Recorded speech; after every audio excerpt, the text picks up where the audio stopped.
For the thousands in attendance and the millions watching around the world, we are live and amplified. So let's get ready to podcast. Fire it up.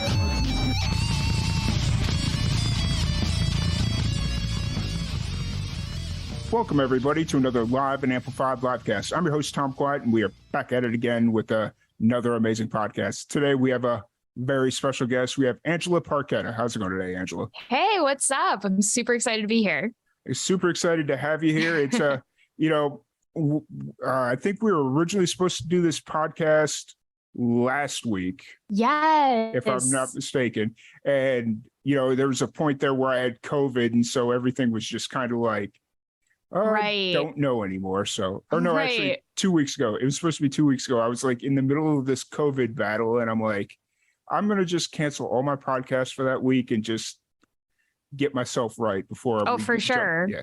So, And I'm super excited. I'm so happy that you're feeling better. I had COVID. It was not fun. So yeah. I will say I did enjoy the fact that I got to sleep for an inordinate amount of time. So that was fun.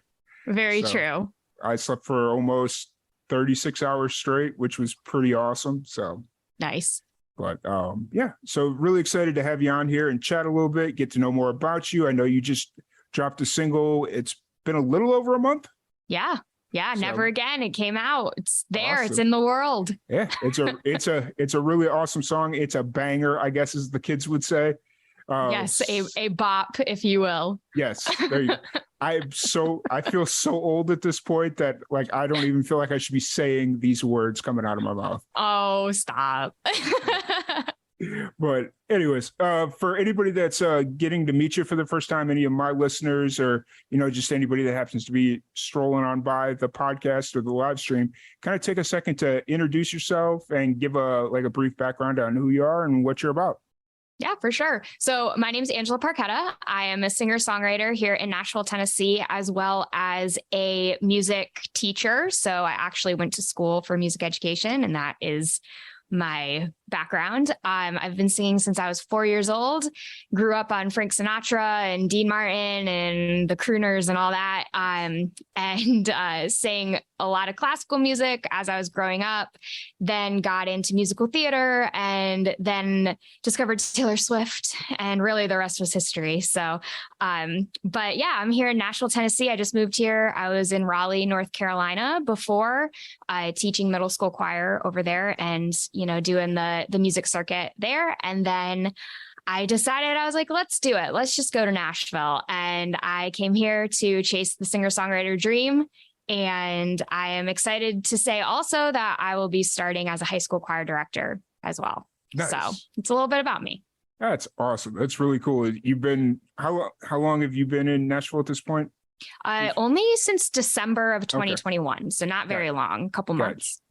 Hey, I mean, that's longer than a lot of people have been in Nashville. True. Very true. So, but no, it's really awesome. I know you'd mentioned you're originally from upstate New York. Yes. The Albany area, right? Yes, Albany, Schenectady area. Okay. For anyone who's watching that it might be from New York, they know if they're from upstate New York and they hear someone go, oh, they're from Albany. They're like, but where are you really from? It's like, so I'm really from Schenectady, Scotia area for anyone watching. I've heard you say that twice. I don't even know if I could pronounce it. It's fine. Being honest. It's all good. And we're the same way in Chicago. Anybody from Chicago, it's like, but where are you really from? So, yeah, exactly. So it's one of those things, being in a city that's predominantly known as one thing. It's like, where really? So exactly. And how long did you stay in the upstate New York area? Did you stay there pretty much for your young life? Basically. So what happened was, I was born in Virginia Beach, Virginia. Both my parents were Navy, so they were there. And then my mom and I ended up moving to upstate New York because that's where her family was. And I moved there when I was 3, and I lived there until I was 22. Okay. So I grew up in upstate New York, Albany area, moved around there a little bit, but I was a New Yorker. Well, I am a New Yorker. For sure. For sure. And so kind of going back to like your early introductions to music, who's like the first person to introduce you to the idea of like playing music? Wow, that is an amazing question. Can I just like throw that out there? That's an awesome question. Okay, so there's different levels. So the first person that I really remember introducing me to music and like singing to me and things like that were definitely my parents. So my parents would sing to me. My dad would sing a lot. My mom literally would make up songs like about me and then like sing them to me. So I guess you could say that's where I first learned how to write a song was from my parents making up songs about me. But someone who was really influential, who really kind of instilled music in me was my grandpa Parchetta. So my mom's dad. He was oh my gosh, he loved Frank Sinatra and Dean Martin and like the classics and like all this stuff. And he would stand there and he would, he knew how to entertain, and he just loved to sing and he loved music, even though he wasn't like a working musician. He did construction, he was a man's man, that kind of thing, but he would sit and sing to me and we would sing together. And then I would take the songs to my voice teacher and I'd be like, I want to sing this Frank Sinatra song. And my voice teacher would be like, you're 4. And I'd be like, I don't care, So, unfortunately, my grandpa died when I was 7 from ALS, but he really continued. I mean, honestly, here I am all these years later talking about him, right? I have his guitar hanging on my wall. He's a huge inspiration to me when it comes to music. So that definitely was probably the foundation that laid the foundation for me. And as I grew up, I just kept singing. It was one thing that I was continuously good at. It wasn't like I was good up until like a certain point and then it got really, really hard, like, I don't know, math or something like that. Right. So once I got into high school, I really started doing music. I was in choir. It was a whole thing. And when Taylor Swift came on the scene, I know it's like so like ridiculous, but like, I don't even care. When Taylor Swift came on the scene and she like shook up the whole music world, that was when a lot of things changed for me. I looked at her and how she was playing guitar and just, writing her own songs and doing all this stuff and like calling people out in her songs and being like so direct. The New Yorker in me was like, yes, let's just be direct. Let's call it what it is. Right. So I also looked at it and said, well, if she can do it, then so can I. And I went to Walmart. Okay. And I bought a pink plastic guitar, like one of the first acts that come in the box. Okay. I bought one of those. And I taught myself how to play guitar. My mom comes home from work one day and I'm just sitting in my room, like trying to play this guitar. And she's like, what's happening? And I'm like, I'm going to be the next Taylor Swift. And it was like this whole thing, but that was really the catalyst into songwriting and like performing music and things like that. So long story, but all very important building blocks of my backstory. So for sure. And I will say, because I remember I was maybe 21 when I first like started seeing Taylor Swift come on the scene. So this would have been 2006 or 7 or so. That's around where it was. Yeah. And so I remember that I worked at a bowling alley and there was this girl that would come in and every once in a while she'd be wearing this like tie-dye shirt and it said Taylor Swift across the back or whatever. I think it was one of her tour shirts or concert shirts, whatever. Yeah. And I was like, I don't even know who, at this point, I didn't know who it was. Right. Yeah. And then one day she was walking by and I was listening to, I don't even remember what the country station was that we had in South Chicago where I grew up. And Taylor Swift came on and like, it was just this acoustic thing, something I'd never really heard before. It was like basic, well, not basic acoustic, but just like a step back acoustic, really simple and not overproduced. I was like, oh, okay, this isn't not my not my taste, not my style, but I get it. Like, you know, Right. and then she started to evolve as a musician. And then I was just like, okay, Yeah. you've taken too hard of a right turn for me. Oh But, yeah, I know. And it's funny because like, so I grew up on country, like I grew up on Frank Sinatra and country music. Like it was a very like, Yeah. like polar opposite, right? Yeah. And like a couple classics, like, you know, Thunder Road by Bruce Springsteen, like all these things. Okay. So I had a very eclectic music taste as a small child. But I remember listening to country music and just like loving the storytelling. Like I thought it was really cool. And then like when Taylor came in, it was like, wow, that's someone who's my age, right? Like singing about things that I understand, you know, like I was in love with someone, I cried over them, like, you know, all that kind of stuff. And it really bridged the gap, I think, for a lot of younger listeners and brought a lot of people back into the country music, you know, scene.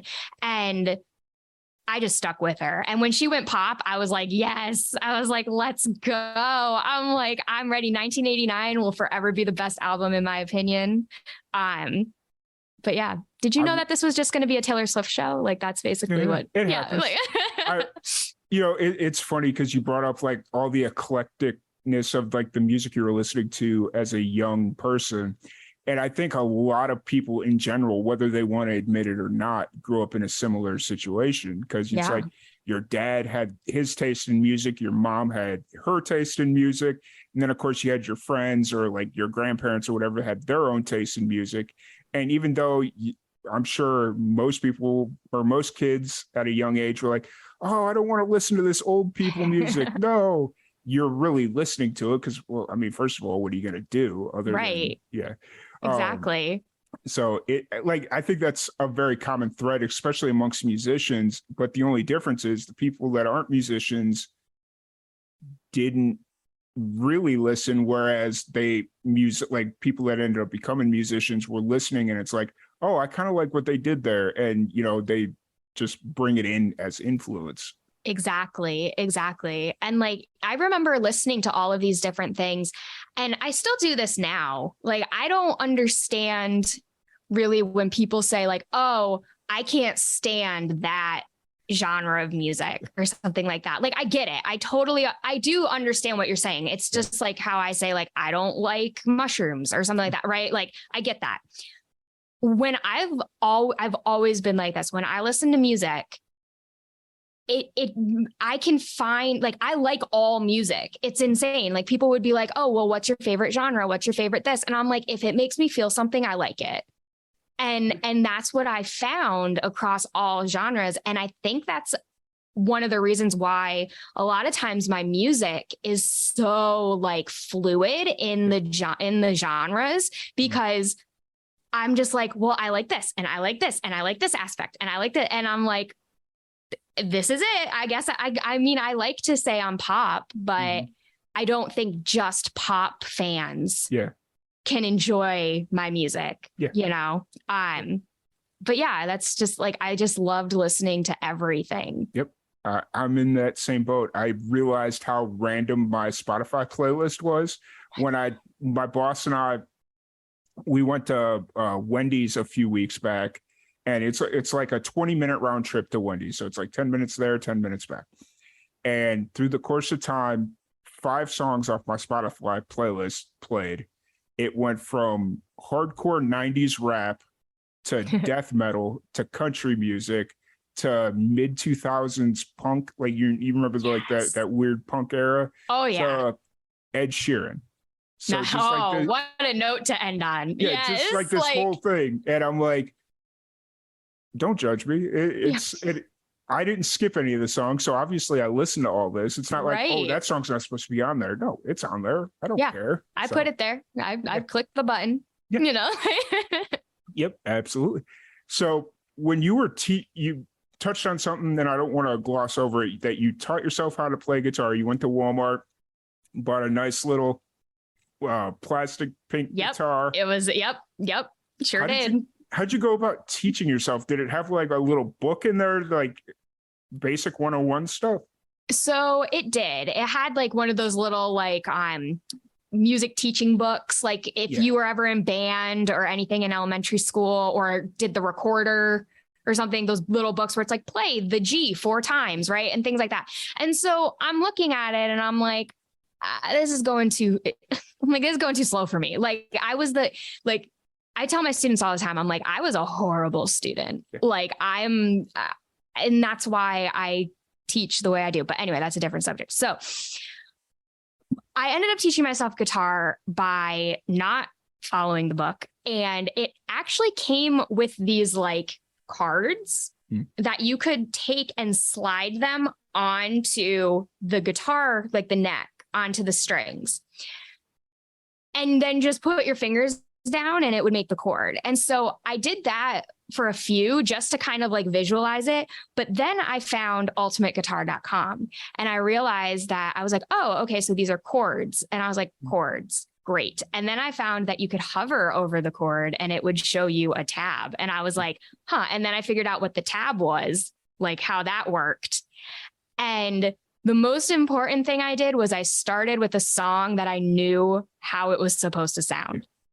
I started with Our Song by Taylor Swift. 4 chords, easy chords, open chords, perfect. And I just sat there and literally placed my fingers, strummed, sang, placed my fingers, strummed, sang, and went very slow through that process until I could, do it a little bit faster. And then I just kept at it. But that's really how I did it. It was mostly just sitting down and like finding a way that worked for me to learn it, which was just critically thinking through all of it, basically. Sure. Hey, that's a smart way to do it. And at this time, did you understand like tuning the guitar and all that stuff, or was it like horribly out of tune? And it was pretty out of tune, but I was skilled at being like, ooh, that doesn't sound, I've always had a really good ear. So it's like, I was like, ooh, that doesn't sound right. And so then I would go on, like, I went on like YouTube or something, like tuning the guitar, or I was always really good at finding what I needed on Google. So I would just go in and be like, my guitar's out of tune. And then I found like Guitar Tuna and like all that kind of stuff. And just kind of anytime I felt like I didn't know something or I was, confused about something because it didn't sound right or something like that, I would just Google it or look for something or ask someone. Like I had friends who played guitar. Yeah. So I'd be like, well, how do I do this? Like, how do I do this easier? How do I switch better? How do I do all this stuff? And they would be like, well, do this. And I was like, okay. So yeah. But it was a lot of like staying up real late playing guitar and my household being like, can you be quiet, please? Please stop. We want to sleep. We are encouraging you. However, please stop. We have work in the morning. Like Fair. And so kind of going through this process, are you primarily learning Taylor Swift songs? Or are you kind of jumping back and forth from different like covers? Different covers. Actually, it was mostly like Taylor Swift. And then I went to Ed Sheeran and then to some Bright Eyes. I did some Bright Eyes covers. I started getting into more like alternative music at this time. So it was like Taylor Swift, Ed Sheeran, then Bright Eyes and like Death Cab and those kind, and it started being just like whatever songs I was listening to. I was like, ooh, can I know how to play that? Can I learn how to play that on the guitar? Cause I was also like, trying to record covers and like YouTube was just starting and, people actually like being on YouTube was just starting and, all of the things. So we were all like, recording ourselves and sending it to each other. And like, so I just wanted to be able to like sing these songs and then, talent shows and whatever, I wanted to be able to do that. But yeah, so that's kind of like how I went along with it. Just finding songs I already knew and liked and kind of could understand the strumming and trying to figure it out, just putting it all together. For sure. And then at what point did you kind of start writing your own music? So I had been writing before I knew how to play guitar. Gotcha. And it was mostly just poetry. Mhm. Like I started writing poetry when I was in elementary school and like wrote it all the way until I started writing songs. And when I started writing, when I really started writing songs, I was like, okay. And it like all coincided. It's like the stars aligned. I was writing songs, but not able to accompany myself. And then Taylor Swift came on the scene and she could accompany herself. And I was like, well, wait a minute, and then enter the pink guitar. Yeah. And I was like, okay, well, these are the chords that Taylor uses. This seems to be a good group. And then I learned C add 9. And when I learned the chord C add 9, the game changed. I was like, I can write songs now. Nice. Like that was the emotional chord that I was looking for. And I remember I wrote my first song that I was like really proud of, and it was called Flightless Bird. And that sounds really cheesy and it's like low key cheesy, but it was like I sing it still, like I still perform it like to this day as like just a nostalgia, like tribute to my high school self. Cause it's like so raw and to the point that it's good. It's like that feeling. So, but that's like, it was basically just like a smooth transition of like, well, what would happen if I just like took the chords that I know and put it to the words that I wrote down? Like, let's see what happens. Yeah. So I was going to ask if you still played that song, but you answered that question. So that's, I sure do. How did that, has that song kind of changed and matured over time, or is it still pretty much the same basic song that it was when you first wrote it? It's exactly the same. Okay. And I did it on purpose because I started rewriting it a few years later, like when I first started really getting professional about my songwriting, I went back to it and I was like, this really has like a feeling to it that I really like. So I started trying to rewrite it and I stopped and I was like, it has the feeling because it's so young and it's written in a way that only someone at that age, at that time, feeling those emotions could write. Yeah. And even though it's juvenile and, my songwriting has progressed so much since then, there's just it's just so special. Yeah. So I try to keep it the way it is. I don't perform it a lot, but when I do, it's like a very sentimental moment. So nice. And it's got to be in the right crowd. I'm assuming it's got to be like the right crowd, the right moment. Yeah, for sure. With the story and everything. Yeah. So it's one of those things like with a song that you've had in your back pocket for so long, that you played for so long. I wasn't sure if it just like had a natural maturing process, because I've seen a lot of musicians do this thing where they write this song one way, it's like one tempo, they have this vision for it, but then once they get it out in front of the crowds and start playing it, it's like, oh, maybe this isn't an upbeat song, maybe this needs to be a little bit more mellow and chilled out, and so I didn't know if the song had like a natural maturing, is what I like to call it. Right. No, for sure. And I've had so many songs like that happened, like exactly. And I think because Flightless Bird is just like, it's a song that isn't going to be like commercialized. You know what I mean? Like I'm not going to put it out as a single or anything like that. Like I think because it just exists in that moment in time, I keep it in that moment in time just so that the crowd can also feel that moment in time. It's like, it's so crazy. I was 15 and I was just like, I thought I was in love, and I'm like writing the song and I'm like, I look back on it and I'm like, oh, you sweet summer child, like, I'm like, but yeah, no, like it definitely has matured in like the way I sing it. It definitely, I've changed a few of the notes just because I'm like,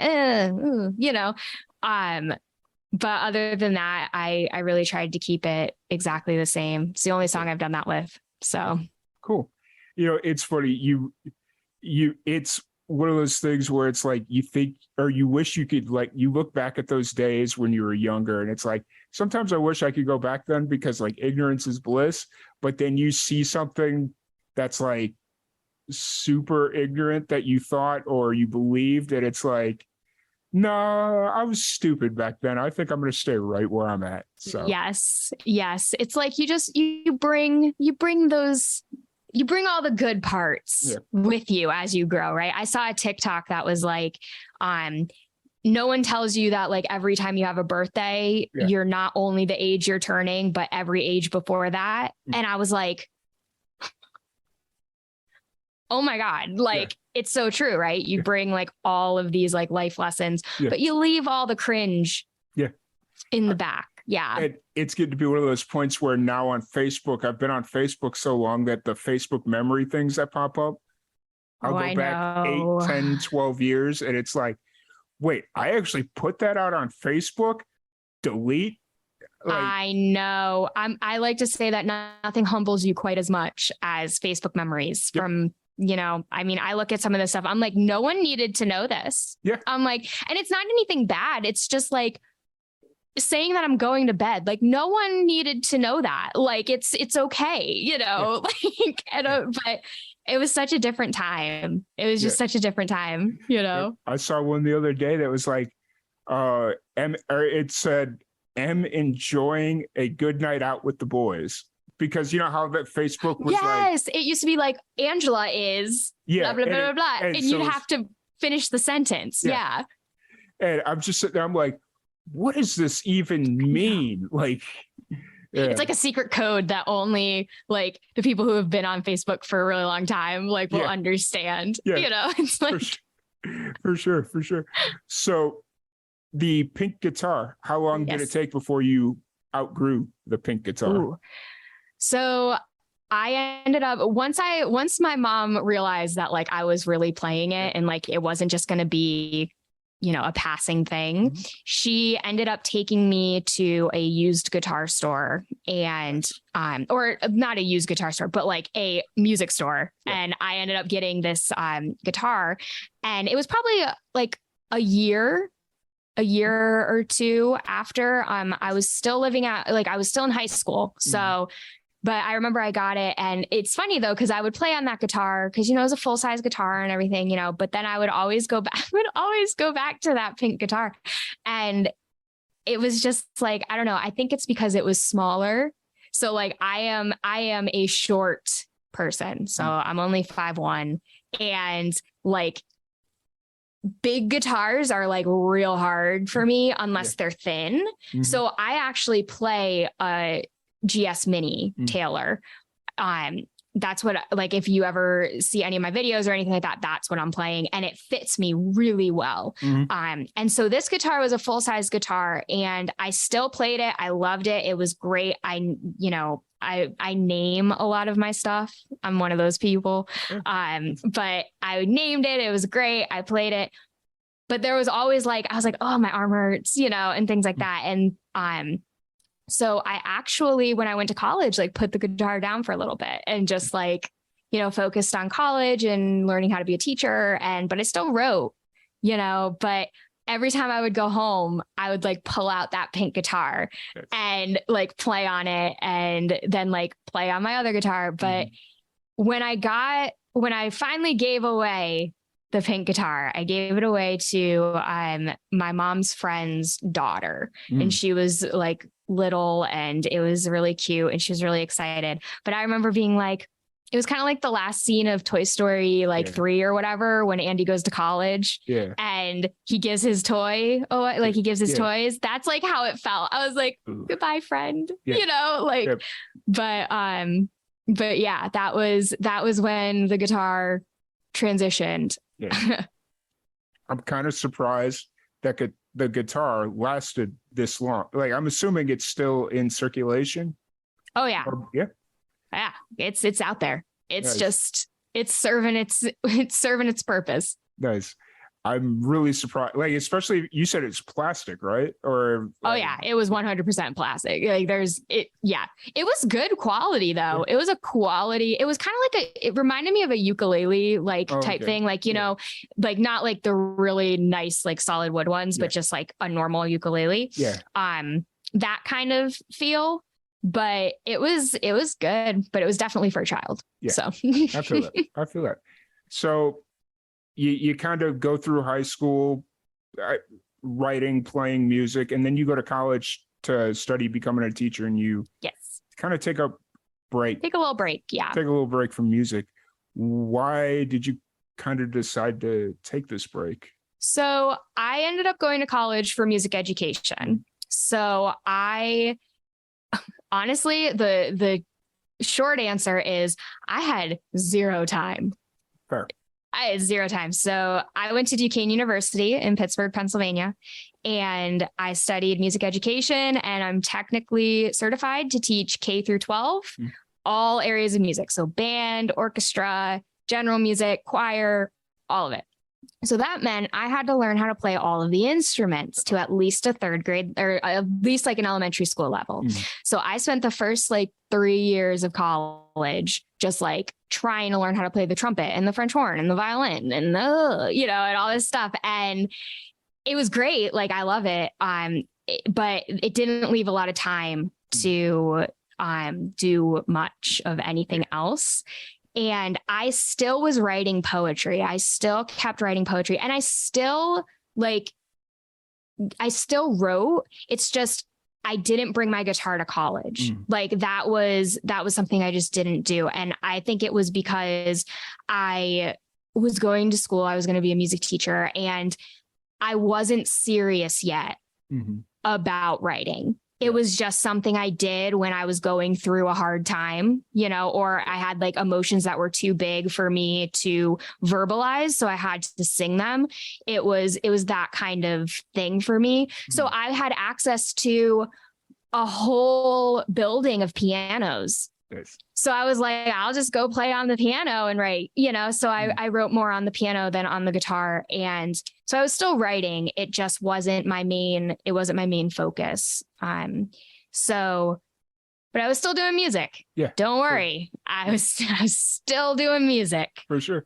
When you were going through the process of trying to learn all these different instruments, from brass instruments, reed instruments, percussion, strings, was there any crossover? Like, as far as like, once you learned like the trumpet, was it a little bit easier to learn like the French horn or the cornet, or you get what I'm asking? Yeah, for sure.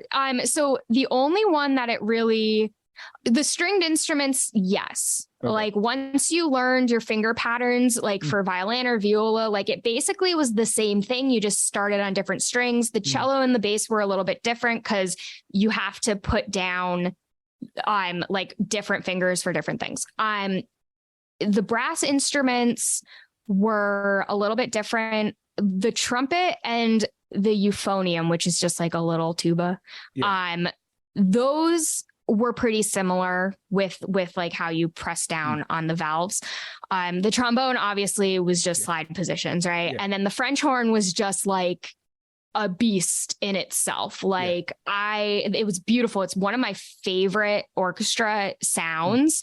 And I am so like impressed by anyone who plays the French horn, because I played it for like 2 weeks and I don't know how people do it. I literally, like, you press down on the valves and it's like, is anything even happening? Like I thought this note was going to come out and nothing came out, it's just a whole thing. So we did have a guitar class, which was great, because once that happened, I was like, I know how to do this, right. Exactly. And so I breezed through that. But yeah, that was, woodwinds was rough just because you had to memorize like the patterns for everything, but the dexterity was the same in mostly all of the instruments. It was just about, remembering your finger patterns and things like that. So that was, in that way, it reminded me a lot of guitar, because, it's just getting your fingers to move at the right time in the right way. So.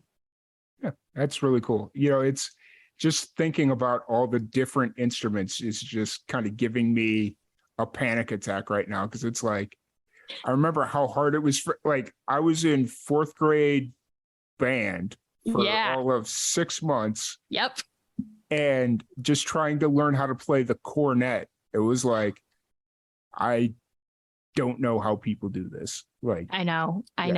It's there's a different drive when it's like, if you don't pass this class, you're not going to graduate. Yeah. There's a different like drive with it, but it was fun. I mean, the way we did it, like we had our methods classes where we learned how to teach it. And then we had our lab classes where we actually got to like play in little ensembles. So it'd be like me and the rest of the music education group, like all playing like this third grade piece, and it was fun. It was fun looking back on it. I literally don't know how I did it. I'm like, I think it's something that you can only do when you're like that young and that like terrified,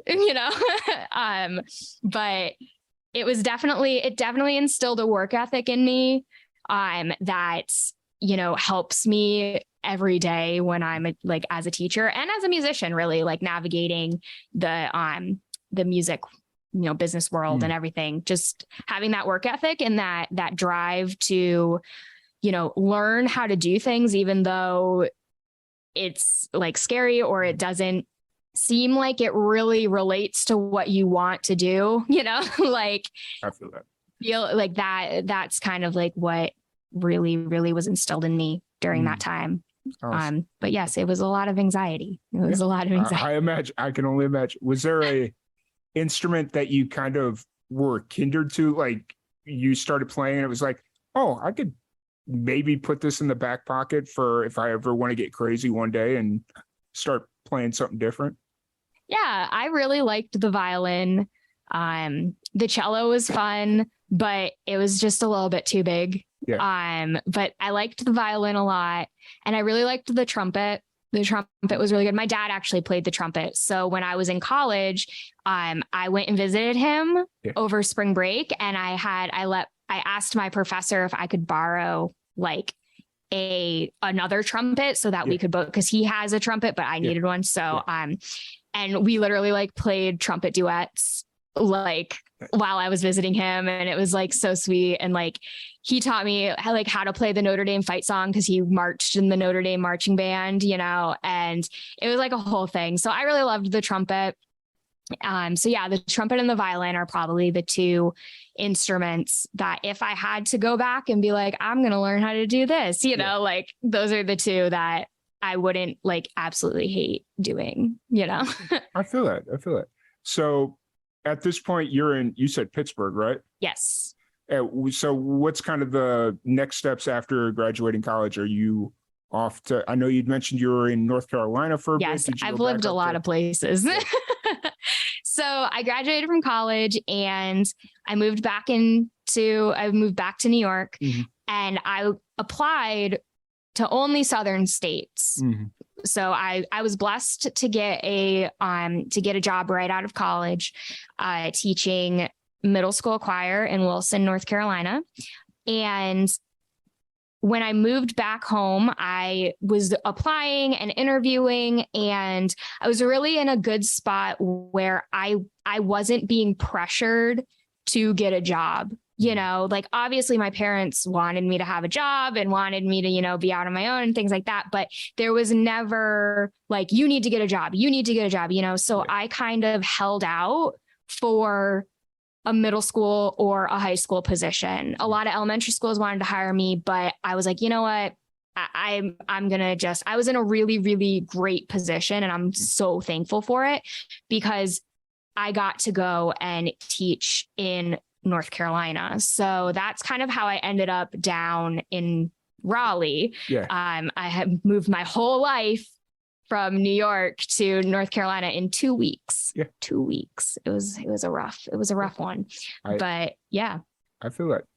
I often tell people because whenever I go back, so I live in Central Texas now, but I'm originally from South Chicago.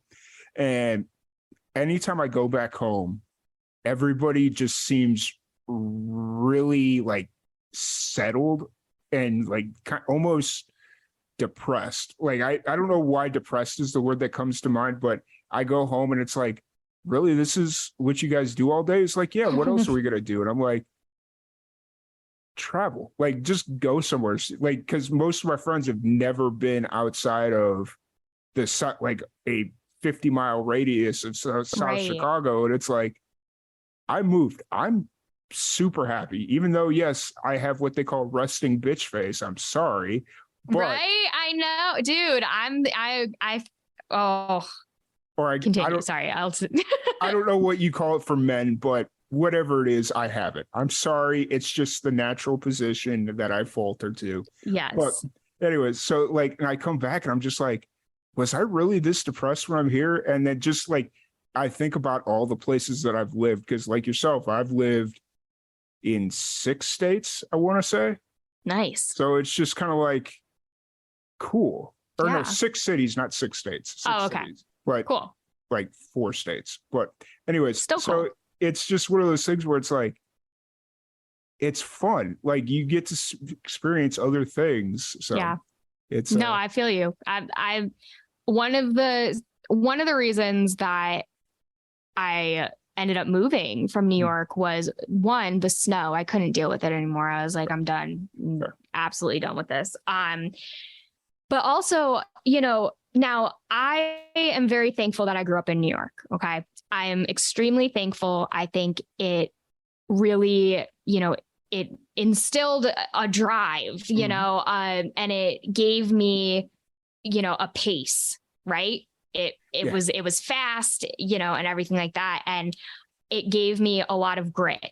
Mm-hmm. It's true. If you can make it there, you can make it anywhere, Frank. Gotcha. But I see what you did there. There it is. But I was ready to be somewhere that wasn't so like, if you're not moving at the same pace as us, you're in the way, like that feeling of just having to go and go and go and go and go. And then also just always being like on guard and being trying to like figure out like, oh, are you being mean, or are you like, like that whole thing, and it's just crazy. Cause I experienced the same thing. Like when I would go back and visit, it was just like, I remember the first time I went back to visit, I went to a wedding and I was like, I was like walking and someone was in my way and I go, oh, excuse me, and they didn't move. And I was like, excuse me, and still didn't move, and then in my head, I literally said, oh, right. And I was like, please move. And they were like, oh, and they like, and I was like, oh, I forgot where I was, like, and it's different. And yeah, it's a little bit, there's a flip side to it where you move out, right? You move out of there and you're still that, right? When you move to the new place, you're still like that. Yeah. And you'll always be that way because that's just, it's a good quality to have, honestly, you know?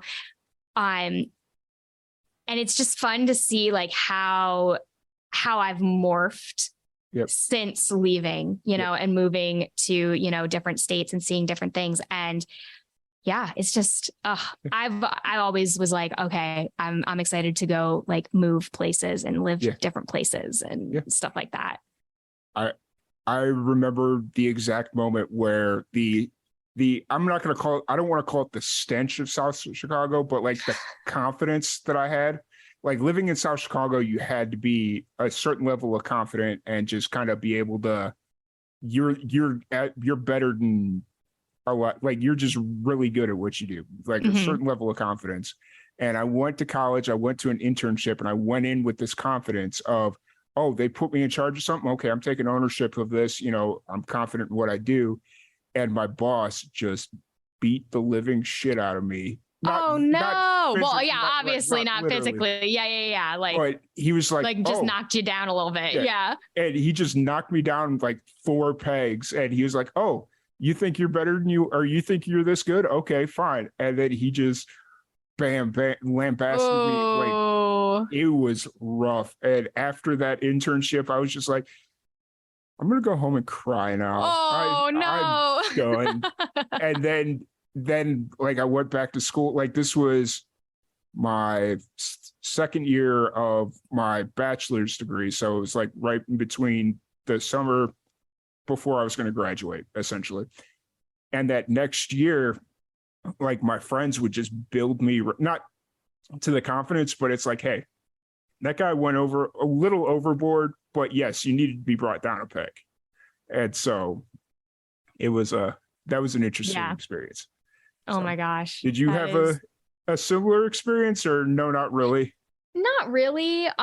Mostly it was because not only was I from New York, but I'm also Italian, right? Yeah. So there's just a lot of things that I would do that were taken the wrong way, right? Yes. So yes. I would just be talking and people would be like, why are you yelling at me? And I'm like, I'm not yelling. And that's when I learned to lower my voice, right? Yeah. So, but it was mostly just like when I went to college, because that was the first time that I, went out of New York. It was mostly just me doing things and my friends being like, why are you doing that? Yeah. And me being like, doing what? And then being like, just like, like right there, like you're doing it. And I'm like, I don't know what you're talking about. And I'm just like having to talk me through basically like, this is what you're doing. And I don't think it means like what you think it means. Like, like this is how it's coming across, you know? And then also just like being around like people acting differently. Yeah. Right. And like, I was like, oh, and I was able to kind of just like relax for a minute, and also people drove like normally, which was exciting. Like I remember driving and being like, oh my God, they follow the rules of the road. Like what, but yeah, so I will always love New York. I will always be thankful that I grew up there. I think it really, really, really did bring me a lot of success. It brought a lot of what I learned from being a New Yorker is what makes me who I am. Mm-hmm. And I'm so thankful to the lessons I learned there and for the people that I met there and everything like that. But I am very happy being not in New York. So. Yeah. Oh yeah. I often tell people I will not be going back to Chicago anytime soon. At least on a full-time basis. Right. So right. I'm not afraid to admit that. So you're at this point in your career or in your life, you were in Raleigh, North Carolina. How long did you stay in Raleigh? I was there for 6 years. Okay. For 6 years. Sorry, go ahead. No, and then you ended up moving to that. Had you started releasing music like out on Spotify and stuff like that in North Carolina, or was Yes. So I started releasing music in 2018. That is when I released my first single, and that was in North Carolina. So let's see. So 2018. Yeah. So I was doing it for a while up until obviously last December when I moved here. But yeah, so I was releasing music and like I was playing shows and like doing the circuit in Raleigh. It's a small music scene, but it's growing like crazy. So many people are going like between Raleigh and Nashville and back and forth that like a lot of the Nashville stuff is starting to happen in Raleigh. Yeah. So like rounds are starting to happen and, a lot of it's more like open mics there, but there's a big community of like musicians and, but like a small, close knit, like working musician type thing. So I was doing that, and shout out to all my Raleigh people. I love you. I miss you. But I was doing that and I was teaching full time, releasing music. I ended up releasing a full EP.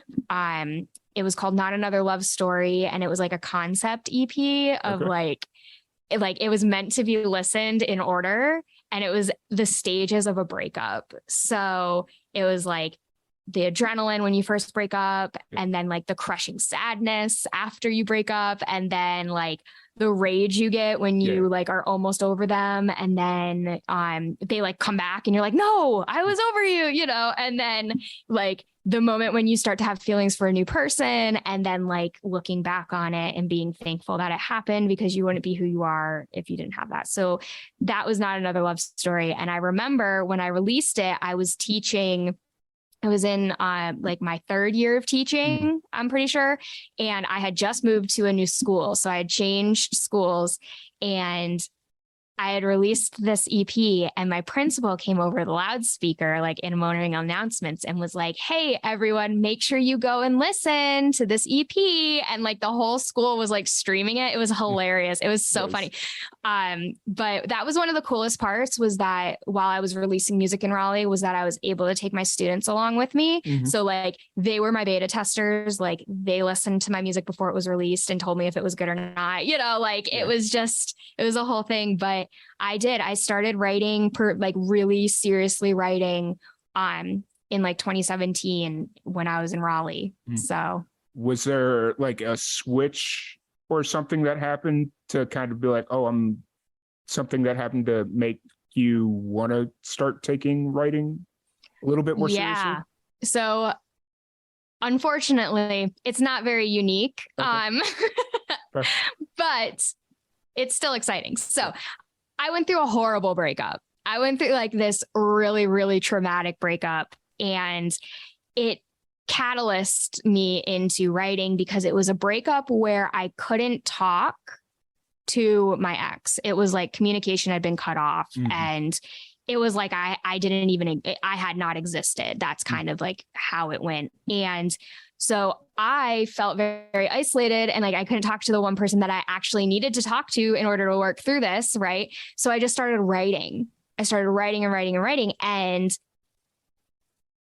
funny enough, my cousin, who had my grandfather's guitar, right, for the whole time since, from when he died to that moment, right, he called and he was like, "Hey, you know what? I think that you can use this more than I can."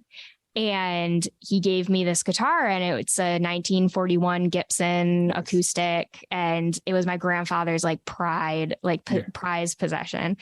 And I remember thinking like, wow, like even now you're here and you're showing me like how music can like get me through this, know? And once I got that guitar, it was done.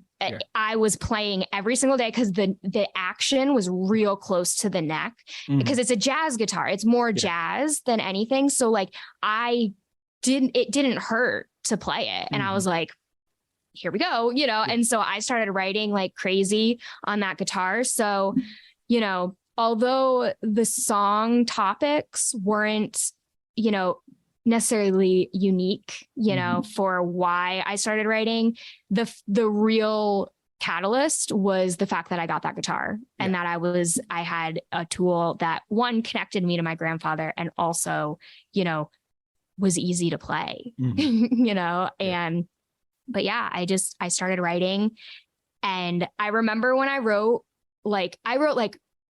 150 songs. Like it was a ridiculous amount of songs, but only like 7 of them were like usable because they were just like, I remember the first time I wrote like a song that I was like, wait, like this could be something,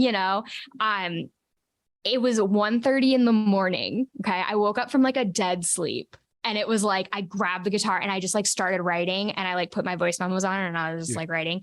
And I remember I wrote the whole song in like 20 minutes, and I just stopped and I was like,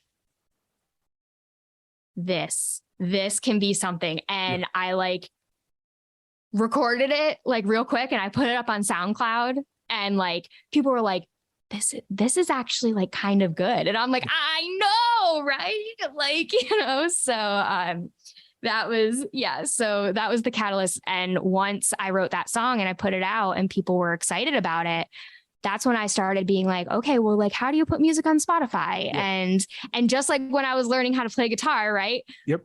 I just went to Google and I Googled it, and I was like, how can I do this? And, like Ari's take came up and told me exactly how to do it. And so, and I just taught myself how to do it. I found someone to produce it, and the rest is history. Yeah, so I feel that.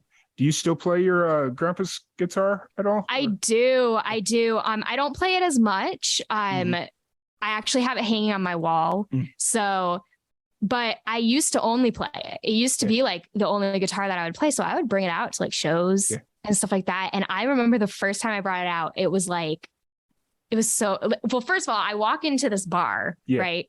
And I have the guitar, right? And I'm like so nervous because I don't know anyone. And I'm just like walking into this bar. I'm like, I think there's an open mic here, and I go and I sit down at the bar and the bartender is like, oh, you're going to play? And I'm like, yeah. And he's like, oh, like, what kind of guitar do you have? And I'm like, oh, it's a Gibson acoustic. I'm like, I think it's like 1940s or something. It was my grandfather's. And he just, he stops and he's like, say what? Come again? He's like, what? And I'm like, I don't know, And so I was like, do you want to see it? And I like took it out and I like showed it to him and he's like, and before I knew it, the whole, like at least like 15 people were surrounding me, like looking at this guitar. And every single one of them was like, you can't bring this out in public. Like you have to keep this in your house at all times. Yeah.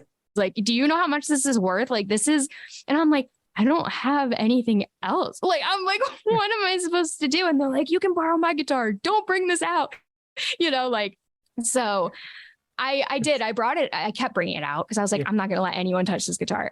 So I kept bringing it out, but then probably like that, I think it was that Christmas. Mm-hmm. So like I started playing out in like February, March of 2018. Uh-huh. And then Christmas of 2018, I got my Taylor GS Mini as a Christmas present. Nice.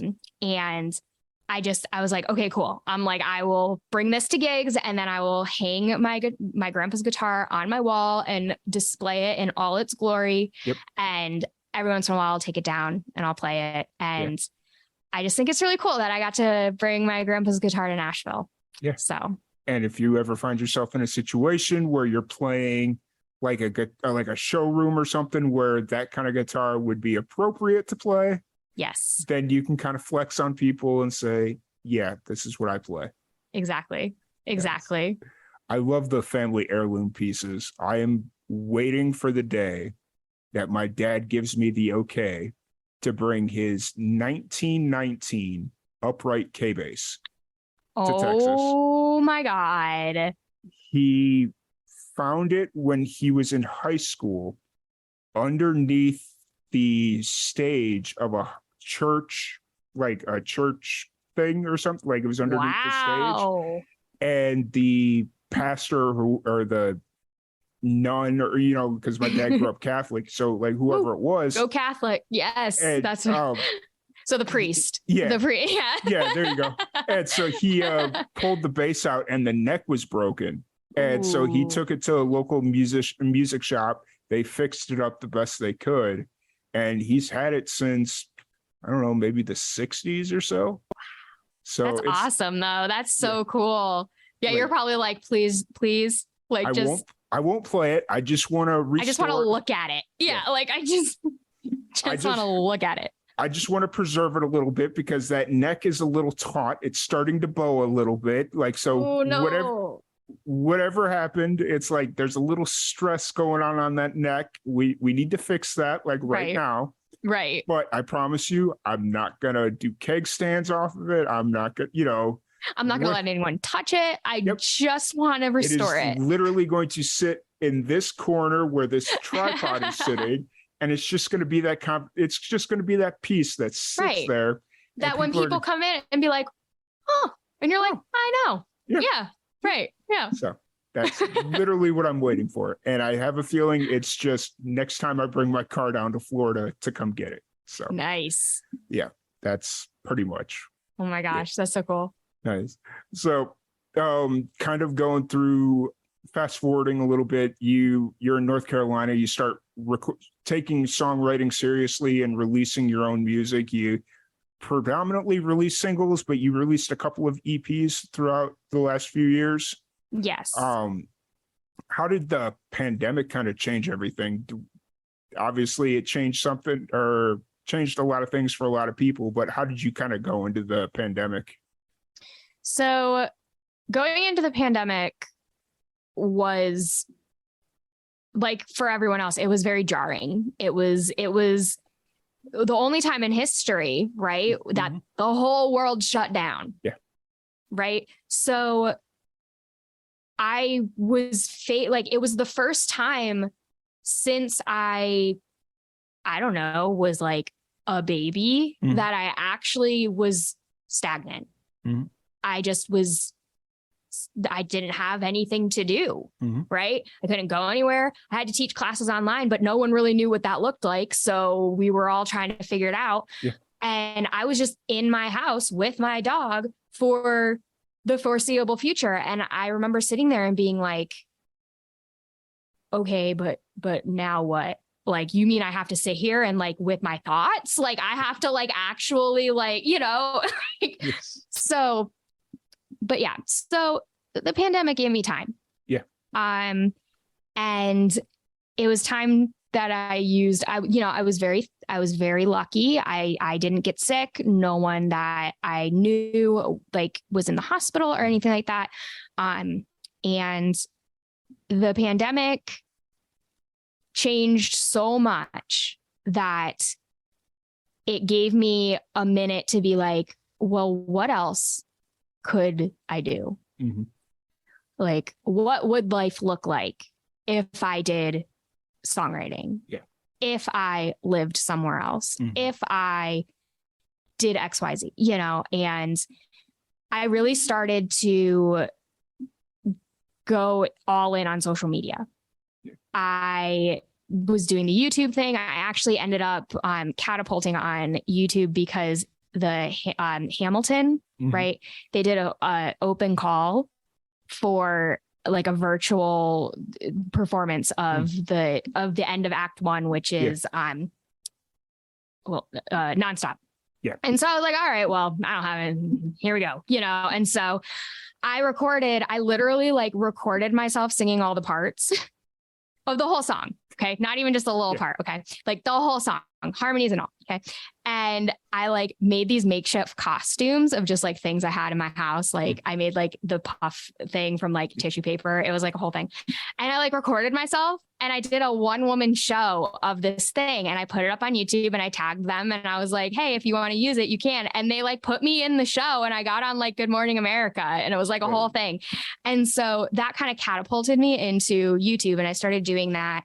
And then, you know, Instagram and TikTok and all that stuff. And then I really like was writing. I was like, okay, well, let me write some songs, you know, and I ended up writing Trust Issues, which is my second most recent. So not the one I just released, but the one before. And Trust Issues was just about like how much we were depending on social media. Like we were like, that was our only form of, you know, connection for a little bit.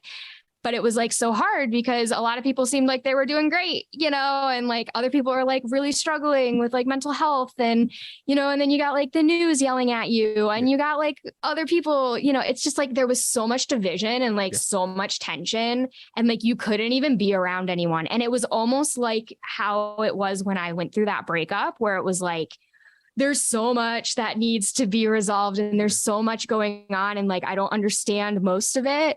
And like, I can't be around anybody. Yeah. Right. So I wrote the song Trust Issues about like, well, okay, now I have some trust issues, you know, and it's deeper than that, but you know what I mean? So, but basically, you know, another part of it that people don't really talk about is that singing went away. You know, and like I was lucky because I wasn't just like a working musician, right? Who like literally lost her income, but my job essentially went away. Like it was still there, but we weren't allowed to sing. You can't sing over Zoom. You can't sing over Google Meets. Like, well, I mean, you can sing over Zoom, but it sounds like you're singing into a tin can. Yes, and the lag. Yeah. Like, yeah, it's just so, oh my gosh, it was so hard. And it was painful to be completely honest. Like, if I'm being honest about it, like I was watching like something that I had built, and like students who like had been like so passionate about music and about singing and everything like that. Like I was watching them lose interest and like lose that passion. Simply because, I mean, they're middle schoolers. If you're not in it, then if out of sight, out of mind, Yeah. you know, like, so it was really hard. And I found myself getting to a point where it was just like, okay, like, let's really look, like, let's really evaluate, like, let's look at what's going on. Like, and I realized that at that moment in time, I could be more beneficial and more inspirational to my students outside of the classroom than inside of the classroom. And that is when I made the decision to move to Nashville and pursue the stream. And I told my students, when I told them that I was leaving, I was like, listen, I'm like, I sit here every day and I tell you to chase your dreams no matter what anyone says. I'm like, and as much as I want to stay here and be your choir director, I am being a hypocrite if I don't go and do it myself. And I remember this one girl, like, she was in my 8th grade. She came up to me and she was just like, I don't think you truly understand. Like, watching you go and chase your dream makes me realize that I can too. Nice. And I was like, okay, you know, I'm like, I'm not crying, you know, but so that was really what like pushed me into it. And I moved here to Nashville, and I really like went all in with the singer-songwriter thing. And, you know, they say God has a funny sense of humor, right? And if you're not on his path, then he'll get you back, right? So I'm still 100% in the songwriting. Like, I am releasing music, I'm doing all this stuff, but out of nowhere, I got an opportunity to be a high school choir director at Franklin High School here in Williamson County. And I was like, yes, like, that's like my teaching dream, right? So it was just like the idea of like getting to inspire and like mold and like guide the younger generation of songwriters into like the Nashville world. Like, I was like, what a way to just like combine everything that I love into one thing, while also still getting to be a working musician and still being close enough to Nashville that I can go and play around. I can still co-write. I can still do all of these things that weren't necessarily readily available to me outside of Nashville. So I'm very thankful for where I am. And, you know, it's just crazy. It's crazy how things take turns, you know, like COVID happened and then it seemed real bad for, you know, like, my program and everything. And then like, it brought me to Nashville. So hey, that's amazing. Like the fact that when you were telling that story about like right before you left, you were telling your class how you'd sit there and you tell them to chase their dreams, but you're being a hypocrite by not chasing your dreams. And then the student comes up to you afterwards. It's like, I tell everybody, whenever I'm talking to people, meeting people, one of my favorite questions to ask is like, if you could do anything in the world, what would you do? And they tell me these grand ideas. And then I follow up with, well, why aren't you doing it? And they, you know, various million reasons, you know, it is what it is.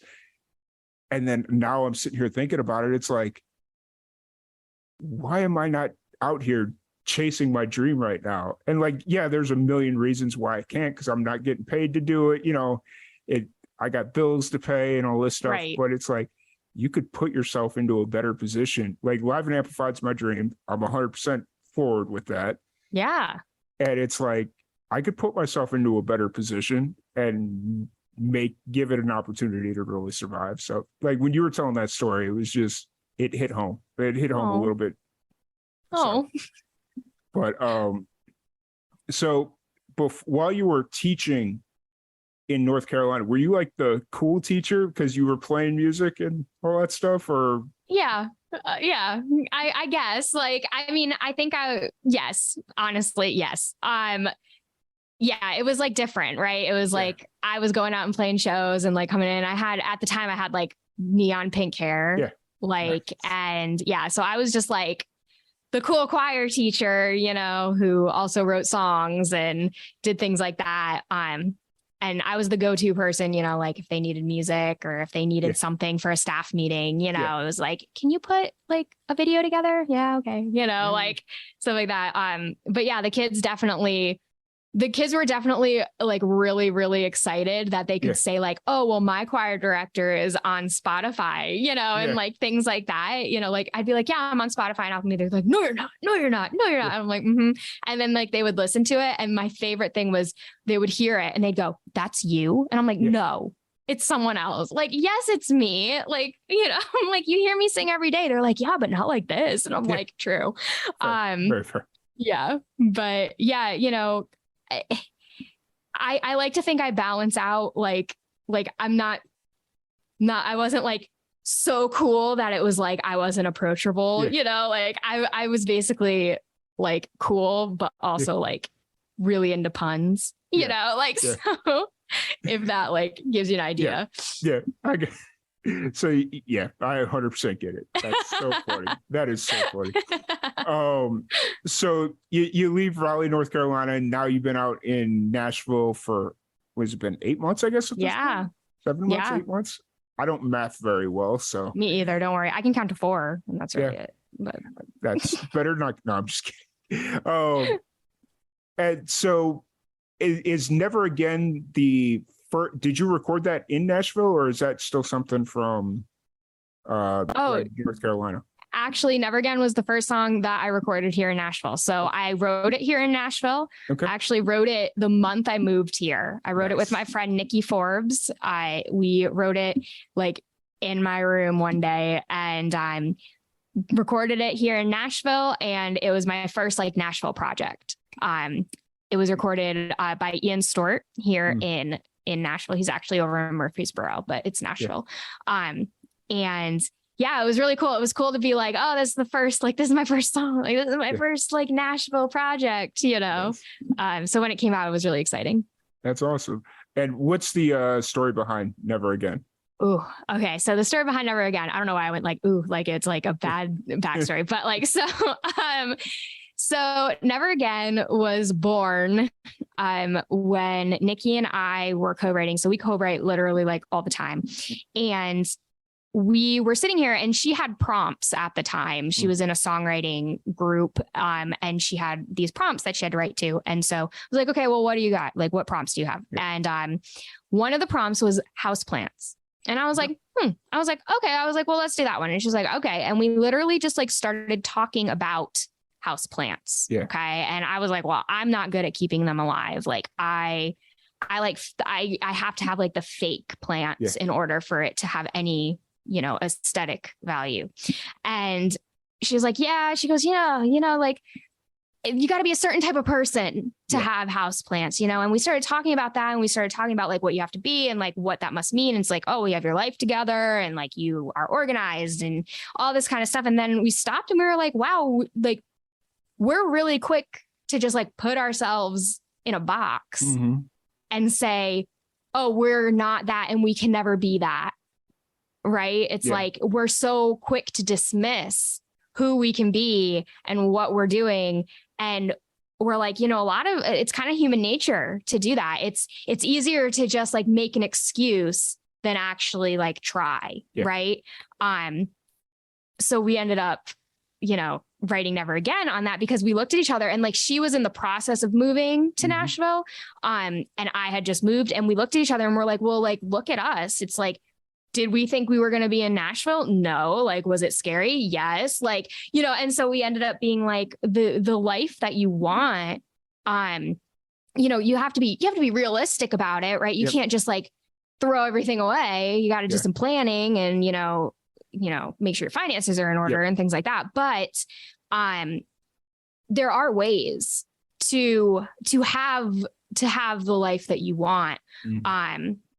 Whatever that may be. It could just be keeping a houseplant alive, or it could be moving to Nashville, so it really stemmed from the idea of don't stifle your imagination, don't stifle like your creativity and things like that just because you think, oh, I could never do that. It's like, well, just let yourself think that you could for a day. Yeah. And see what comes out of it. And so yeah, it's just an anthem to remind you to never again accept less than you deserve. Yes, so absolutely. That's exactly what I took away from it. I love the song. It just got added to my playlist about an hour and a half ago, or the unofficial Live and Amplified playlist. I don't know why I call it the unofficial Live and Amplified because that makes it sound cooler. That makes it sound like yes, okay, cool. I'm on an exclusive playlist. This is exciting. I'm going to share it on my Instagram. It's going to be great. I'll send you the link when we get done here. Perfect. I just realized this is the latest we've ever brought up somebody's new product. Usually it's brought up within like the first 20 minutes of the podcast, and it's like, here we are almost an hour and a half in, and we're just now talking about the new single. I've had a lot of life. Hey, I love it, but I love these conversations. Like when I could just sit here and chat and be like, oh crap, we're almost an hour and a half in. We probably need to talk about the pertinent thing. But it's just one of those things. When you're like naturally flowing, you'll get there. Just let it happen. Yeah, so exactly. So for Never Again, I know you got a lyric video out for it. Are you working on a music video, or? I am not currently working on a music video for Never Again. I do have something in the works. Is this the ambiguous Facebook post of you and sitting in front of a chessboard? No. Oh, but I can talk about that. But let me talk about Never Again for a minute, because that is that's a different thing. But I can talk about it. So Never Again, I have I think I'm going to do some kind of like acoustic like video for it. But that, as of right now, the lyric video, I actually made the lyric video, and I made the album art. So I dabble in graphic design, and I truly enjoy making the content, and stuff like that. It just takes a little bit of time. I'm getting faster, but it takes a little bit of time. But the lyric video, I really liked the fact that I found a video that had like 2 swaying plants. I was like, this is great. I was like, awesome. Perfect. But yeah, so that's all we got for right now. But there's probably going to be some sort of like acoustic video. Yeah. That's awesome. I'm really hoping, I say this every time I have somebody on from Nashville. I'm hoping within the next year I can make my move to Nashville. Like that's the next big thing. Yes. Come on down. It's either going to be Nashville, or it's going to be, I'm going to just fully commit and go back down to Florida and go to like South Florida. Hey. But I'd much rather go to Nashville, because I can literally move there tomorrow, pick up the phone, and I have like 12 people that'll be like, okay, we're waiting for you. Just bring the truck or whatever it is. Right. So it's one of those things. But I love that. That's awesome. I've been playing around with this idea of doing like taking this podcast and turning it into a jam session thing, where it's like the musician comes on, and then not only are we talking, but they're playing acoustic versions of their songs. That would be so cool. I would love that. We did it. Like that was the original idea for Live and Amplified, and we did like 20 some odd episodes like that, but it was just so hard to get the episodes out because it was like pre-recorded, and I'm like, we're spending 2 months getting an episode out, and in the meantime it's like, oh man, what else could we be doing? Right. No, I completely understand. Well, this is the place to do all that. The people know how to do that. I mean, I've already got it set up. Like it's literally, I just need to find musicians that are, because I'm in Central Texas, and we have a few musicians that are like down to do cool stuff, but for the most part, it's just like, okay, after I get through the 5 musicians that are good, what's next? Right. And I don't mean like good as in they're no, I know. Yeah. I know. No, you're fine. But but you brought up the acoustic videos, and it's like, I really want to get back into doing our acoustic videos that we used to do like 3 years ago. Then we stopped for some reason. So, yeah. People know how to do that. People know how to just like mix it while it's happening. Yep. And apparently this is how I think you mix things, like, like, so. Hey, that seemed fairly accurate to me. So, so Never Again, it's been out for a little over a month. What's kind of going through your mind right now that it's been out and people are listening to it? And well, the response has been amazing. Like, people are loving it. It's gotten some press and it's gotten added to a bunch of different playlists. It's been a real like community builder. And I think that's really, really exciting for me, because I always dreamed that my songs would reach people who needed them, and like bring people together. I know that's like what music brings us together, and stuff, but like, it seems like people have really rallied around this song and been like, yeah, never again, and I've gotten to do a lot of things. Like, I've gotten to do a lot of things with this song. So like, I've gotten to try a bunch of different like promotional techniques and using it in different ways and experimenting, which was really exciting. But I think the best part has been just people like messaging me and being like, thank you for this song. Like, and I'm like, you're welcome. Like, I'm so glad you love it. It's like, but yeah, like Taylor Swift said once, it was like, you put an album out or a track out and it's like sending your kid off to college. Like you've had it. And like, now you're sending it off into the world and you hope people like it, and it's like, that's exactly how it feels. But yeah, we're still going strong on Spotify, and it's a great, just like feel good song. It is. Like I said, it's on my playlist. So I can't wait till I get in my car tomorrow and take the 20-minute drive to work. And it's like, all right, let's see how the song feels behind the wheel of the car. And, yes. Yes. That is let's see how it feels. Yes. One piece of advice, because you were talking about experimenting with like new marketing and promotional tactics. It's funny you bring that up, because I'm currently working on an article for our website. It's been a good minute since I've posted anything, but it's 6 things independent musicians need to do post-pandemic. And one of them is start experimenting with sync placement.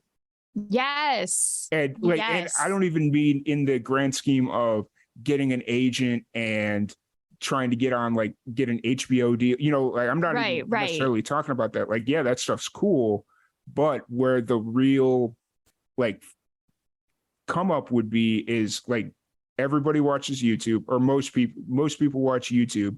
Find that channel that you watch, like find 5 channels that you watch and just send them your song. Be like, yo, I wrote this song.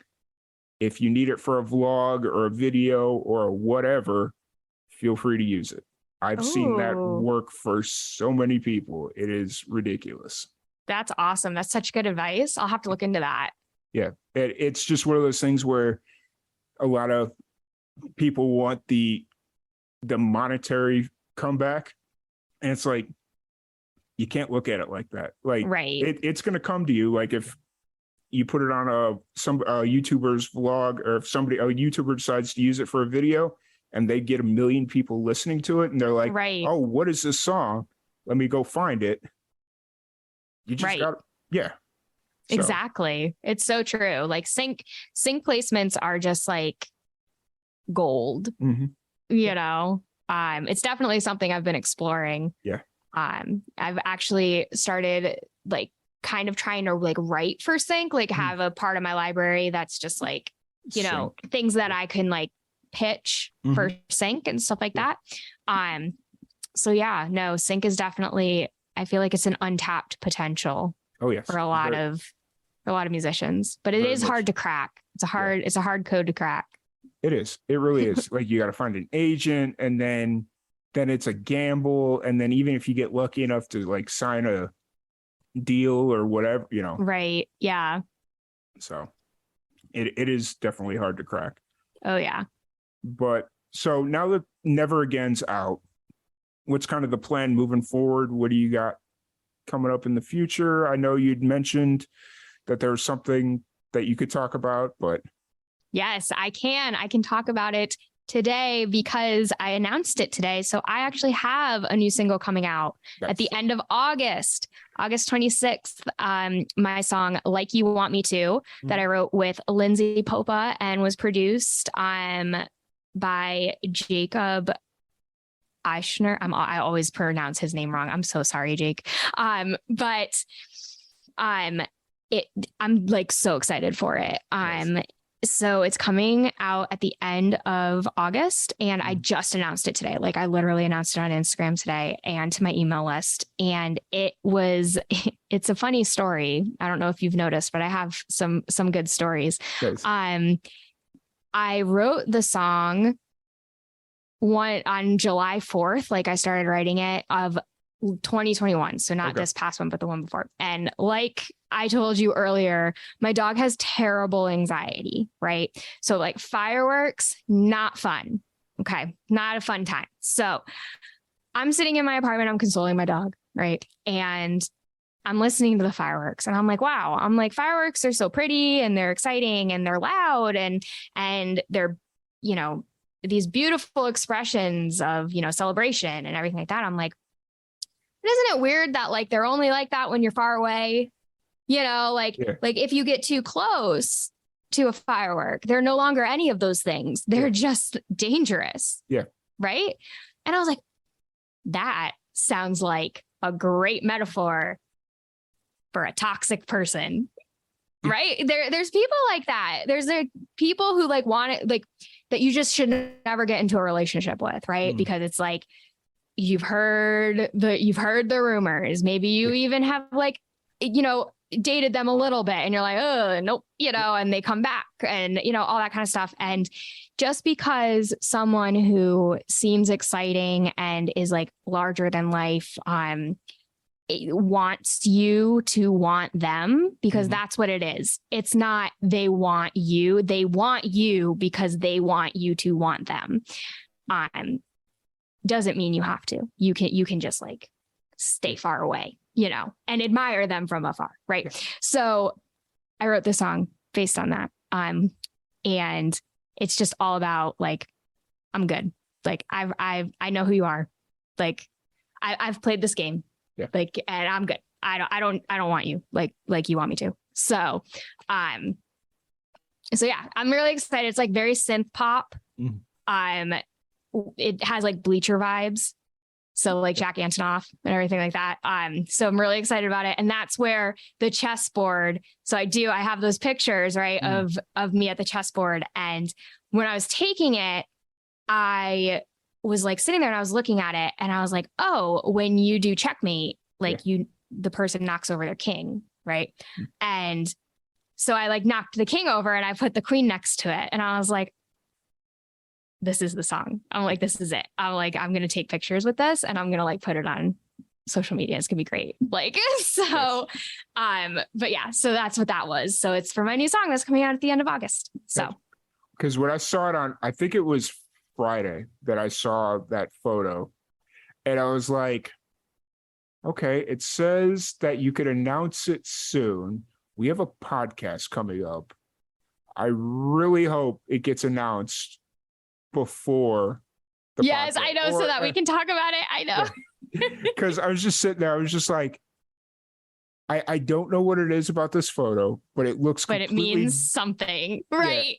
Because it's like, so different. Like just looking at your demeanor and the way you're presenting yourself in the photo is completely different than everything else that's on your Facebook page. Yep. I'm still that crotchety old man that consumes everything through Facebook. I'm trying to be better about Instagram. And even then, it is what it is. I know. But everyone has their platform. It's all good. I'm actually getting a lot better about Instagram, but for whatever reason, Facebook is just like that thing. But anyways, I digress. So I saw this photo and I'm like, really interested to see what this is all about. So I'm glad that you announced it this morning. So yes. And I put on my Instagram stories like last night. I was like, hi, I have a huge announcement tomorrow. Like a lot of things are about to make sense. I'm like, just like a lot of what has been going on is about to make sense. So like, just like wait for the announcement tomorrow, cause it's like, I went from posting like these really like pastel-y, like preppy, like pictures of just like pure happso to like leather jacket and like chessboards and like so but that's kind of like the vibe of the song is that vibe. So I'm so excited. I'm like low-key sad that we have to wait a month, but it's worth it. It's worth the wait. And I have some cool stuff that it's going to be like coming out like in the meantime, kind of like behind the scenes stuff, especially for my email list. So just saying. So. I feel it. I'm awesome. Can't wait to check it all out. And are you looking at another lyric video for this one, or are you what are you thinking? So I'm thinking about definitely a lyric video, but the acoustic video that I'm going to do for Never Again, I'm probably going to do, it's going to be almost like an acoustic series type thing. So like it'll be acoustic Never Again and then acoustic Like You Want Me To. Yeah. But yeah, so I might I'm thinking about making a music video for Like You Want Me To. It definitely lends itself to it. But I just have to work out a few things before I'm able to do that. So we'll see. Yeah. We'll see what happens. Yeah, understood. So the big question, is this all leading to like another EP or maybe an LP, or are you just kind of staying singles right now? What's kind of the thought there? I'm kind of just living in the singles. Yeah. I'm just, living that single life, because I just like the fact that I can write a song and then put it out. Like I can write a song and just like do it. And like, one day it will cultivate, and I'll be like, oh, okay, I want to write an album. But right now I'm just kind of like, you know what? My fans, they've been asking, they're like, when are you? Cause it was like, I would write albums and it would take so long for new music to come out and everyone would be like, come on, like, please like put out new music. And I'd be like, it's coming. And then like, I like bombard them with new music and then I'm gone for like a year and a half, 2 years, and it's kind of just like, they were saying like, can we have something, And so I kind of said, okay, fine. Like, good. Yeah, I'm down. I would love to just release singles, So that's kind of where I'm at. I'm just doing the singles. Yeah. And I tell this to every musician. I think, especially depending on what your live schedule looks like, if you're pretty much playing live shows in Nashville and maybe traveling out a little bit, singles work. But if you're like a musician that sees yourself, oh, next summer I'm going to get on the road and I'm going to tour for 6 months, then yeah, you want an album, like you build to the album, and then that way you have the hard copy, and like, just basic merch selling techniques. Yes, for sure. So it just kind of depends on what you see yourself doing as far as like playing shows and whatnot. So yeah. Speaking of that, what is your schedule looking like for the? So definitely going to be playing some rounds. I do have, I don't even need it. I know the date because it's a Taylor Swift thing. So I'm actually playing a Taylor Swift showcase. I was asked to play at it here. It's at Cafe Coco, and it is August 13th, which is a Saturday. So that's exciting. And I go on, I believe it begins at 7. Yes. So it starts at 7, it goes till 10, and it is a bunch of us Swiftie songwriters playing original music. And then we're also playing a cover, our favorite Taylor Swift cover. So I'll be doing that. That's the next thing on my list. I do plan to fill out a little bit more with some rounds and things like that. But right now I am focusing on co-writing and getting back into the swing of teaching and getting these songs released. So, but I am really, if anyone wants to see me play live, I just started streaming on Twitch. That was going to be my next question, because I switched my preview monitor over here so I can kind of see comments and if people like subscribe or follow or whatever. And I saw that you had followed me right before the stream, and I was like, oh, okay. And I was just sitting here looking at it, and I'm like, because I've seen it where musicians will just make an account just to go watch other streamers or whatever. And then I was like, let me look at this. Maybe she streams and I just don't know it yet or what. Today was my first stream. Nice. And so like I opened the page and then I see you have a video, and I'm like, oh, okay, cool. And I didn't know if how recent it was, because it wasn't telling me how long ago you'd streamed. And I was just like, okay, whatever. So I just like let it sit there. And then you started talking, and then your stream started playing in the background. And I'm like, wait a minute, who's talking in the background right now? And I'm just I thought I was hallucinating. And I'm just sitting there, I'm like, what is going on here? And you're talking, you're making like a very profound point about something. Yeah. And I'm just sitting here, I'm like, wait, I'm hearing things. Somebody is talking. And then I look up and it says that there's audio coming out of your Twitch stream. And I'm like, oh, that's my gosh, terrible. So. Yeah, I did my first Twitch stream today. It was a mess, but it was so much fun. I literally put in the title, I was like, I don't know what I'm doing. I'm like, but I started streaming on Twitch. I'm going to be streaming weekly. Mm-hmm. So probably on Sundays. I am not like holding fast and true to Sundays. If Saturdays work better, it'll probably switch to Saturdays. But I had a blast just like streaming and talking. Obviously I can talk. Yeah. So I'm just streaming and talking and singing and, meeting people and things like that. So I'll probably be streaming on Twitch a lot. Yeah. So nice. Feel free to follow, and I will definitely follow you. Awesome. I dedicate my Sundays primarily to just watching Twitch. Nice. Perfect. Because like I stream in the mornings. I stream at 9 a.m. every Sunday morning. And so it's just kind of like, okay, I'll go run to the grocery store or whatever afterwards. And then I'll come back and it's like, oh, so-and-so's on. Cool. Watch that. Right. Yes. So it's definitely a good time. Yes. For sure. Who did anybody kind of put you onto Twitch, or who? Yeah. So I first discovered Twitch through Kit Boga and his scammer calls. So I watch him prank the scammers, and I think it's hilarious. And it's actually saved me a few times, because there's been a few times where I've been the target of a scam, and I'm like, no. Kit Boga told me about this. Yeah. So but then my friend Nikki, who I wrote Never Again with, right? Mm-hmm. She streams on Twitch, and she's been telling me for like years now. She's like, Angela, you need to get on Twitch. Yeah. I'm like, And like I went on and I like looked it up, and I was like looking at the streaming dashboard and everything. I'm like, this is a lot. I'm like, it's not. I'm like, I'll just stick to Facebook and whatever, where I can just like press a button and doesn't matter, But finally she was like, Angela, just do it. And she's like, you don't have to like be fancy set. She goes, you already have like recording stuff in your room. You're doing production. Like you have an interface and a microphone.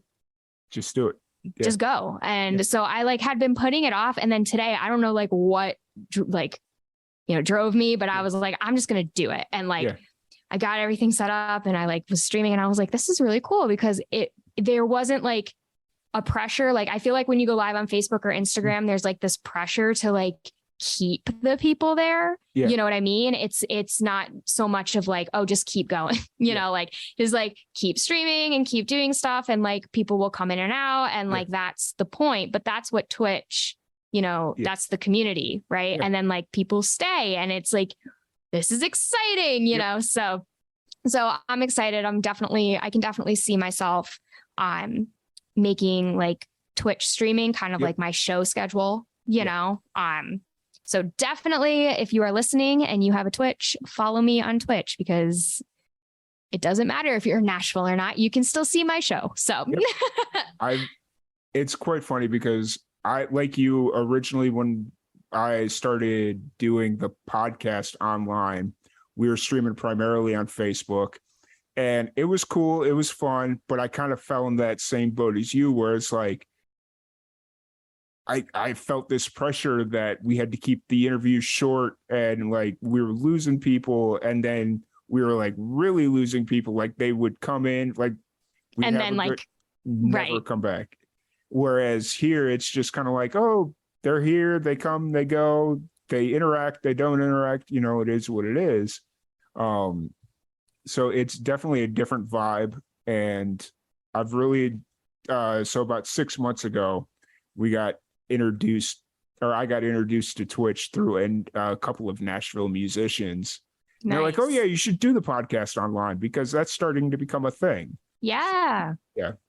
I honestly like I enjoy watching. I'm visual. I'm a very visual person. So like Yeah. I'll listen to podcasts, but if they have a video stream of it, Mhm. I'm more likely to listen to it. Even though I won't like watch it the whole Yeah. way through, I'll just like have it on in the background. So I'm literally listening to the audio, but there's like something about knowing that it's a video Yeah. that like makes me go, oh, okay, I'm gonna like go look that up, you know? Yeah. And it's like, it's crazy. It's like the brain is insane. So insane thing. Yeah. But no, definitely like bringing video into it. Yeah. Good sure. job. For sure. And for anybody that's watching or listening live on Twitch, I threw Angela's Twitch stream URL in the chat. So feel free to Thank check that out you. and go give her a follow. Help me get to my goal of 50. Woo. Hey, it was one of those things where Twitch was one of those deals where usually I'm very ambitious with my goals, where it's like, oh, by the end of our first 30 days, I want 1,000 whatever, Right. like just something super ambitious and completely unattainable to most people. And for whatever reason, Twitch, I was like, you know what?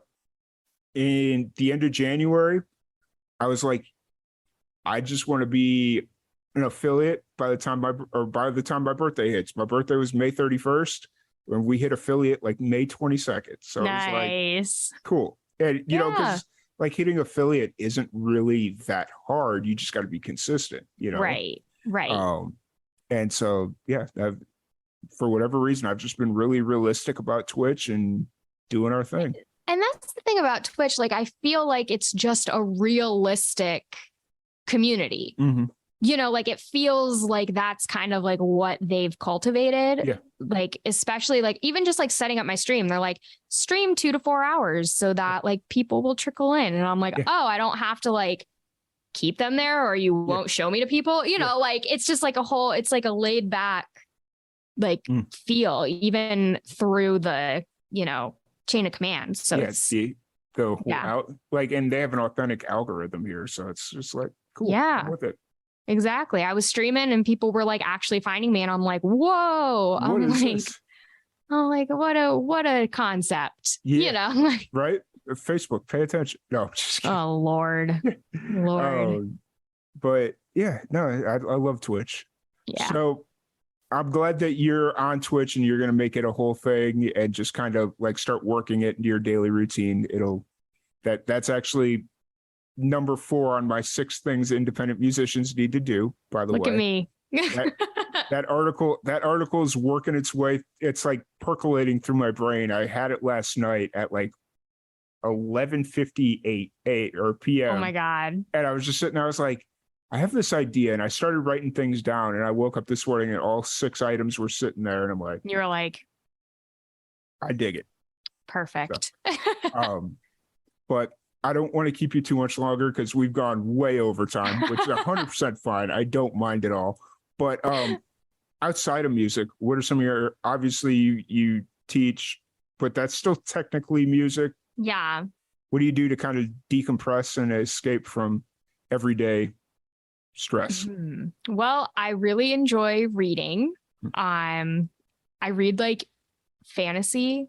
Like I love, I basically for me, any type of entertainment that I'm consuming, if it's not for like factual, like keeping up to date on like what's going on, or like historical. I like to like learn about history. I want it to be something that does not resemble, that like could not resemble the real world. Yeah. You know what I mean? Like I just, if I'm consuming entertainment, I want to escape. That is the point. So I like to read and watch like fantasy stuff. And I do graphic design. And I do write, just like I like to write like just little short stories and stuff like that. No one ever sees them, but I write them. And I like to think that one day people will see them. But just like with songwriting, it's like I have to write a bunch before I'm like, ooh, that could be good, you know? But mostly reading, I'll just read, and I can read. Oh my gosh, I can like hyper focus on reading, and it's a great, just like de-stressor. So yeah. I dig it 100%. I wish I read more than I do, but that's sometimes I have to like tell myself, no, you can't read, because I know if I sit down and like start reading, like there goes like hours. I'm like, you know, it was just one of those things I never found enjoyment in, and I kind of regret it. But you know, I guess I can't regret what I like and don't like. So yeah, I mean, if it's like my librarian in high school used to say, like it's not that you don't like to read, it's that you haven't found the right book. Yeah, that's what she used to say. So very fair. So before we wrap this thing up, there's a fun little game that we play with everybody that comes on the podcast. Ooh. It is called Rapid Fire Randomness. Oh God. Has that not been like my whole personality? Like, no, this is going to open up your personality, because I have a random question generator, and it's going to ask, or I'm going to ask 10 random questions, and you're just going to ask them as quickly as you can, even though some of these get unnecessarily deep. Okay, I'm ready. So here we go. Rapid fire randomness. What is something that you don't have now, but you deserve to have? Right out the gate. Oh my gosh. Okay. But I deserve to have, I don't have now, but I deserve to have. I don't know. I don't really think I deserve anything. Like I don't know if there's anything that I deserve to have, you know? Yeah, fair. I get it. I understand. So that was a shotgun blast to start. It's a lot. Yeah. This one hopefully is a little bit more lighthearted. I'm gonna get all the philosophical ones. That's usually how it happens. What was ruined because too many people started doing it? Ooh. I want to say social media. Fair. I get it. Yes. Yeah. Agreed. Would you rather live without color or without taste? Color. I lived without taste during COVID. It was horrible. I never lost my taste during COVID, but apparently it's genetic. Like it's a genetic thing. Yeah. What is the worst piece of advice you could give to a 16-year-old? Don't listen to your parents.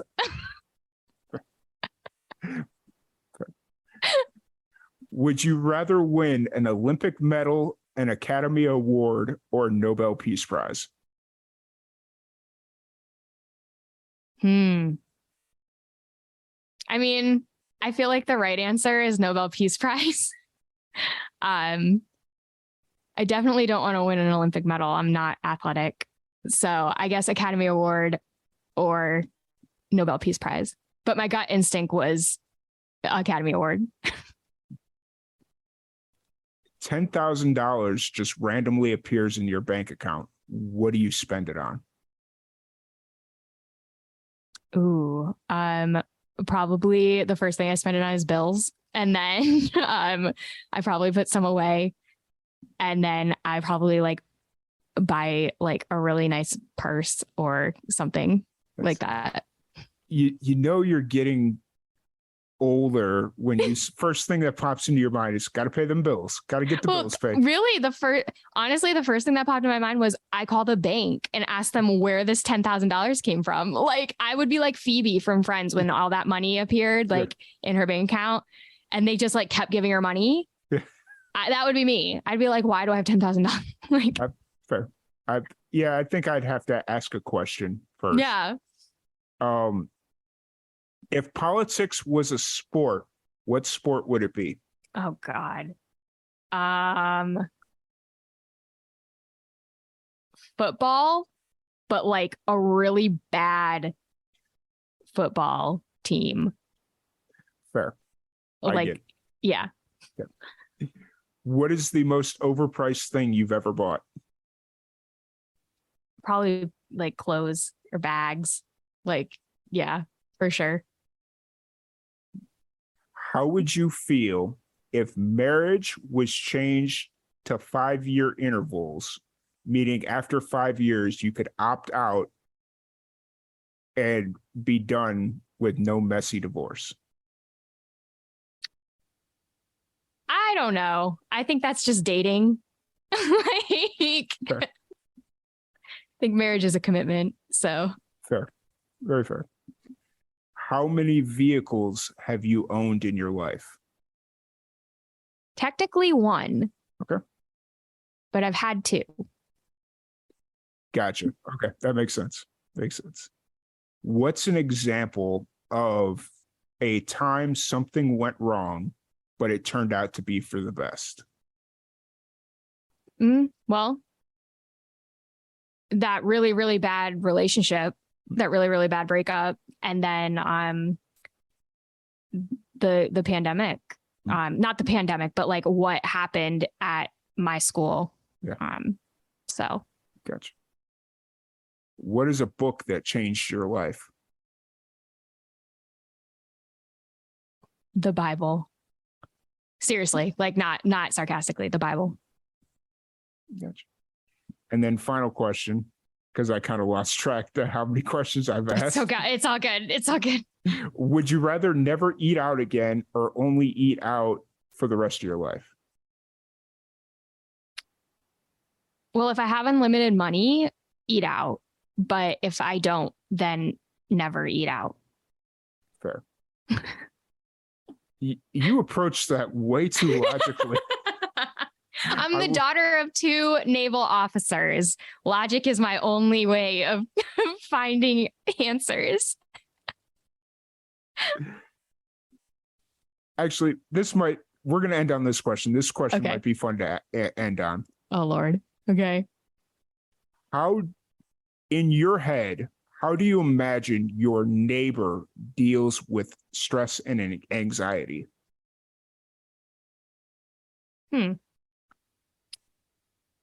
Well, my upstairs neighbors, I think they just like stomp around. You have a stomping neighbor too? I have a stomping neighbor. It's and very like annoying. Throw things and like just take it out on the ground. Mhm. Yeah. So I think that's probably how they deal with stress and anxiety. And at least that's what it sounds like. So Fair. Very fair. Very, very fair. Well, thank you for playing Rapid Fire Randomness. for sure. I'm pretty sure we did a lot more than 10 questions, but I tend to lose track because unless I'm sitting there physically counting on my hands, it's like, wait, was that 7, 8? Yeah, it's all good though. So if anybody wants to check out your music, check out upcoming shows, interact with you on social, or just, want to support you in any way, where's the best place to follow you, find you? Yeah, you can find me anywhere. Angela Parchetta, Parchetta. My website, angelaparchetta.com. And you can follow me, join my email list. You'll get a free copy of my EP, Not Another Love Story. And you'll stay up to date with everything. And you can do that on my website. So Awesome. Yeah. And just as one final piece of advice for the young musicians out there, what do you have for them? Oh, don't let what other people are doing make you stop trying to learn how they're doing it. Awesome. That's absolutely perfect. But Angela, once again, I want to thank you so much for jumping on here. It has been a blast. It's very rare that we go almost 2 hours on this podcast. And the fact that we did it together on a Tuesday night, it's amazing. I enjoyed it. Feel free to reach out anytime you want to come back on, and love to have you back. For sure. Yeah. Thanks for having me. I appreciate it. Yeah, absolutely. Other than that, everyone, we will see you on Thursday, and hope you guys have a great night, and we will talk to you later. Bye.